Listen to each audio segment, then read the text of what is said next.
Welcome back, dear friends, for Skill Pro 4th semester. For the last chapter, chapter 5, here we deal about resume and curriculum vitae. Towards the end of this lesson, we'll be able to understand how to make a good resume or curriculum vitae, or in other words, a biodata.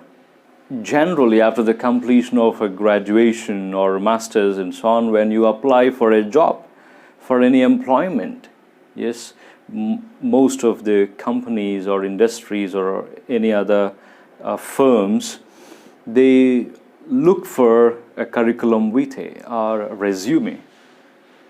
And most of the organizations require a curriculum vitae or resume along with the application form. And this curriculum vitae or resume is the first instrument to introduce yourself, your capacities and your abilities and so on. Hence, you need to have extra care and be very careful when you prepare this curriculum vitae or resume. Before we learn how to make curriculum vitae or resume, let us try to derive the terms curriculum vitae and resume. In Latin, curriculum vitae means a course of life. And whereas resume, the word resume is borrowed from French and Latin languages, which means synopsis or a summary. A curriculum vitae is slightly longer than the resume. Generally, curriculum vitae goes around 2 pages or 2 to 3 pages. But whereas resume is just limited to 1 page. In India, the term biodata also is used instead of curriculum vitae and a resume. And now, how to write a curriculum vitae or a resume? We need to prepare customized curriculum vitae for each post or any organization. First, to begin with, the personal information. Your CV or resume should start with the following personal details, especially your address of correspondence, your telephone numbers, and your email ID to contact you and so on. And one point to be noted is we should never use the word CV or curriculum vitae as a heading, and because the recruiter knows that it is a curriculum vitae. Second thing is you have a career objectives. You should also clearly spell out your career objective.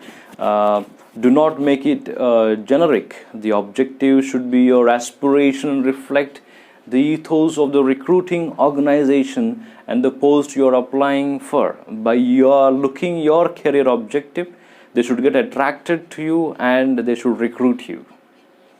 Thirdly, professional experience, and you should mention the different jobs you have held along with achievements in each position, your past experiences and your services where you have been doing in different firms and companies.